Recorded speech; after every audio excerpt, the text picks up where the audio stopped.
Hello दोस्तों, मैं number one की चर्चा करने वाली हूँ कि अंक शास्त्र में नंबर वन को नंबर वन ही कहा है क्योंकि ये सन है, ये राजा है, इसमें लीडरशिप है, ये लीडर की तरह रहना पसंद करता है, ये हमेशा स्वतंत्र रहना पसंद करता है, ये स्वतंत्र प्रेमी है।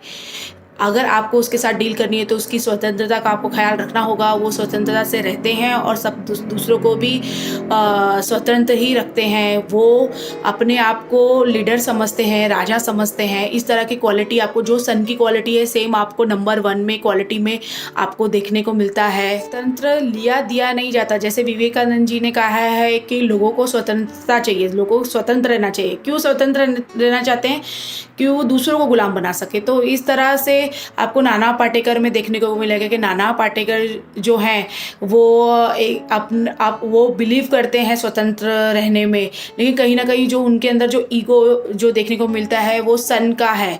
तो उसी प्रकार से जो नंबर वन है वो किसी का रूल फॉलो नहीं करते। वो अपने मर्जी से काम करना चाहते हैं। अगर उनके साथ कुछ काम करना है, करवाना है, तो उनकी स्वतंत्रता को आपको ध्यान रखना पड़ता है। तो इस तरह से आपको नंबर वन में देखने को मिलता है। नंबर वन वाले स्ट्रेट फॉरवर्ड होते हैं, वो डायरेक्ट सीधा बोल देते हैं। काफ़ी लोगों को ये कंप्लेंट रहती है कि नंबर वन वाले जो हैं वो बहुत घमंडी होते हैं, अपने आप को बहुत ऊंचा समझते हैं। तो हाँ जी हाँ, वो हो सकता है, ऐसी पॉसिबिलिटी आपको नंबर वन में देखने को मिलेगी। तो नंबर वन एक राजा की तरह रहता है। तो क्या वो डायरेक्ट राजा रहते हैं? तो ऐसा नहीं है। क्या उनको स्ट्रगल करना पड़ता है? तो हाँ, स्ट्रगल करना पड़ता है कि वो पैदा होते ही ऊंचाइयों पे नहीं पहुंच जाते। लेकिन दूसरे लोगों से नंबर वन में ये फ़र्क है कि उनके अंदर एक स्ट्रांग बिलीव रहता है कि वो जीतेंगे, वो सक्सेस पाएंगे, वो जीत के रहेंगे। वो इस तरीके की सोच रखने वाले नंबर वन में आपको देखने को मिलेगा। तो नंबर वन की स्ट्रेंथ क्या है? नंबर वन की स्ट्रेंथ ही उसकी वीकनेस है और वही उसकी अपॉर्चुनिटी है कि वो जीतना है, हर हाल में हमें आगे रहना है। तो इस प्रकार से आपको नंबर वन में का कॉम्बिनेशन देखने को मिलता है। धन्यवाद।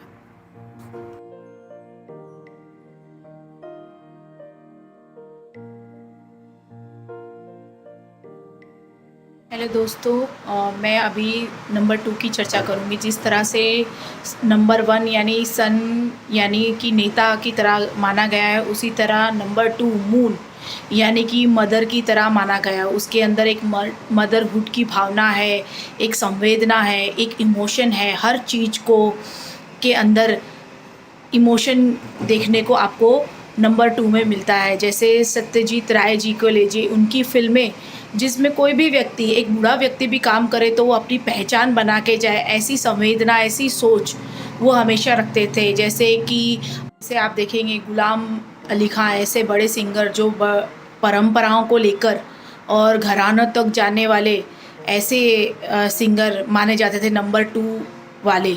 उसी तरह से नंबर टू हमारे महान महात्मा गांधी जी, जो छोटी छोटी चीज़ों को अभी कैसे सदुपयोग किया जाए और आसान चीज़ों से कैसे फ्रीडम मिल सकता है, इस तरह लेके आगे जाना, ये नंबर टू वाले कहे जाते हैं हमारे महात्मा गांधी, जिन्होंने स्वराज के बारे में बहुत अच्छी बात की कि स्वराज को लेकर उन्होंने ये बताया कि गांव में बैठा हुआ एक किसान भी स्वराज की कल्पना कर सकता है। एक हाउसवाइफ, एक घर में बैठी माता भी स्वराज के सपने देख सकती है। एक गांव में एक अछूत, वो भी स्वराज का लिए कल्पना कर सकता है या अपना हक दिखा सकता है। ऐसे मध्यम मार्गी हमारे बापू महात्मा गांधी जी, जो आर्थिक स्वतंत्रता को स्वराज और स्वदेश ही को एक साथ जोड़ना, ये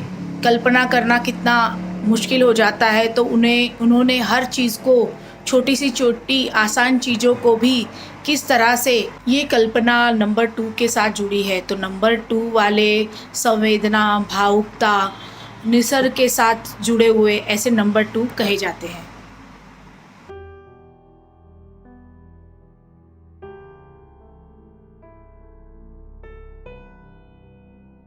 हेलो दोस्तों, मैं नंबर थ्री की चर्चा करूँगी। नंबर थ्री यानी जुपिटर होता है। जुपिटर यानी विजडम, कोई भी चीज़ को सिस्टमैटिकली लेना, शब्दों द्वारा सिस्टमैटिकली बात करना, ये ज़्यादातर जुपिटर कानून व्यवस्था को बहुत अच्छी तरह से समझना और बहुत अच्छी तरह से उसके फेवर में काम करना, इस तरह जुपिटर में देखने को मिलता है। आपके साथ में मैं एक जोक शेयर करूँगी कि गवर्नमेंट ने एक बार एक कानून निकाला कि जितने भी 20 साल से ऊपर के पुराने डॉक्यूमेंट्स है सबको डिस्ट्रॉय किया जाए। उनका मेन थीम या मेन प्लान ये था कि जैसे जितने भी डॉक्यूमेंट्स अगर डिस्ट्रॉय कर दिए जाएंगे तो गवर्नमेंट की जगह बचेगी, रेंट बचेगा, अगर गवर्नमेंट के खर्चे बचेंगे। तो इस तरह से उन्होंने सब जगह ये आदेश, ये कानून निकाला कि सभी 20 साल से ऊपर के जितने पुराने डॉक्यूमेंट्स हैं उन्हें डिस्ट्रॉय कर दिया जाए।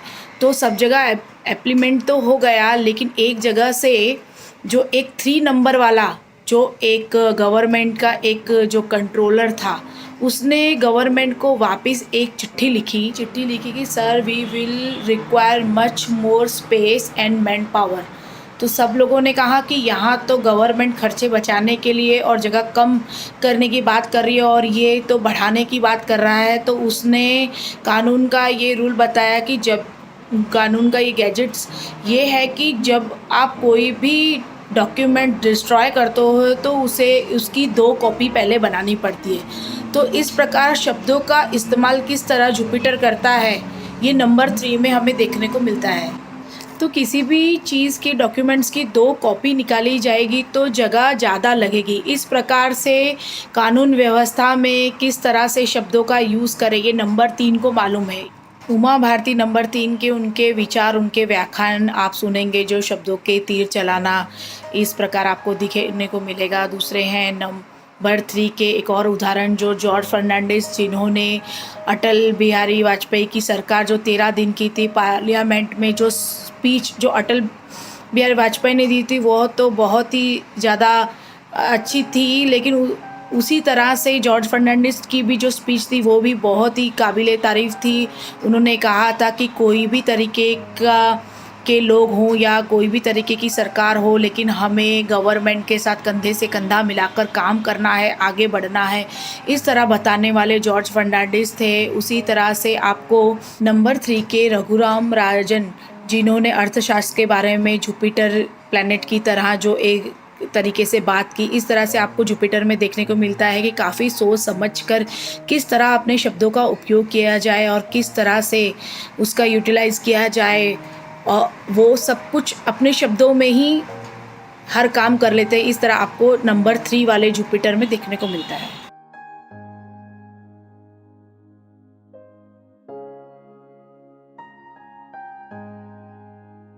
नंबर 3 के बाद मैं नंबर 4 की चर्चा करूँगी कि नंबर 4 वाले जो है वो न्यूमरोलॉजी में उसे हर्शल का नंबर 4 माना गया है, कि हर्शल वाले जो हैं वो नंबर 4 के होते हैं। उनके बारे में प्रेडिक्ट करना थोड़ा सा मुश्किल हो जाता है। वो मुश्किल इसलिए हो जाता है कि वो थोड़े टाइम में अटके हैं, स्पेस में अटके हैं, मूड में कन्फ्यूज़न है, और थोड़ा आउट ऑफ बॉक्स जाके सोचना, आउट ऑफ बॉक्स थिंकिंग, इस प्रकार के वो होते हैं। नंबर 4 में मैं आपको अनिल अंबानी जी का उदाहरण दूंगी कि अनिल अंबानी जी जिन्होंने बिजनेस में क्या किया क्या नहीं किया, थोड़ा अनप्रेडिक्टेबल हो जाता है उनके बारे में बता पाना। उसी तरह से किशोर कुमार जी जो काफ़ी संवेदनशील व्यक्ति थे, जिनकी दिनचर्या में के बारे में प्रेडिक्ट करना भी थोड़ा सा मुश्किल हो जाता है। उसी तरह से मैं दादा भाई नवरोजी के बारे में बताऊंगी। दादा भाई नवरोजी जो एक भारत के फ्रीडम फाइटर थे, जिन्होंने आउट ऑफ बॉक्स थिंकिंग रख के भारत की चीज़ों को ब्रिटेन के पार्लियामेंट में